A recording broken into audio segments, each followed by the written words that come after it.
Kia ora, I'm Rene Monchy. I'm the Chief Executive of Tourism New Zealand. Our job is I always talk about our job as making people fall unreasonably in love with the idea of travelling in New Zealand. So that's our focus. I'm calling today from our office here in LA, the base for one of our major markets here in North America.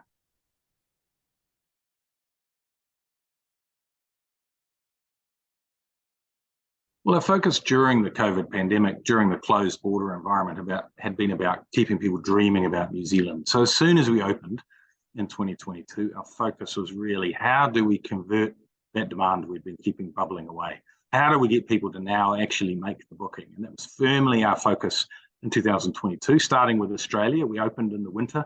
So Australians being the closest market and the biggest international market for the winter, we focused on that. And probably two key areas we really focused on. How do we reconnect the trade channels? So we had major trade KiwiLink events in some of our major markets in August of last year. And equally, we also launched a new global campaign called If You Seek, under the umbrella of 100% Pure New Zealand. They are probably the two areas that are most visible in terms of the activities that we did as we were going through 2022 and New Zealand reopened to the world.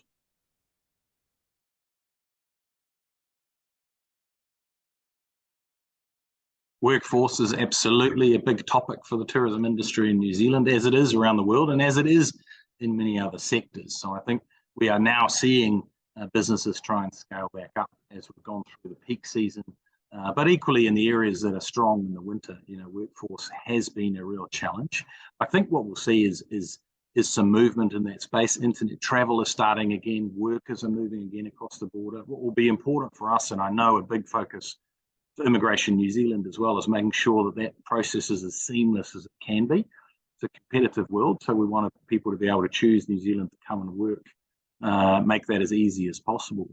And look, for us as Tourism New Zealand, we're not focused on promoting work in New Zealand as a part of we are here to promote visitors coming to New Zealand, but I think there's absolutely a halo effect from the work that we do. I think visitation sits at the heart of interest in locations. I'm sure whilst we don't specifically target it, I'm confident there will be a halo effect of us being strongly present in the visitors' minds will also help have a halo effect for people wanting to come and work here as well.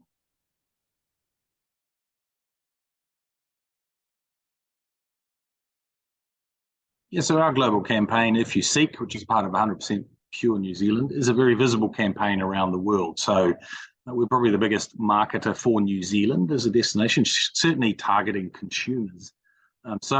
My view is that there would absolutely be a halo effect on people wanting to work here. And in fact, we've done some work in the past where we've looked at exactly that. What is the halo effect of your interest in New Zealand, whether that's New Zealand food and wine, as a place to live, as a place to work, off the back of a kind of a halo of being a visitor or thinking about being a visitor. And that absolutely exists. In fact, there's a massive overlap in people wanting to buy food and wine that have visited and are interested in visiting New Zealand, as you can imagine.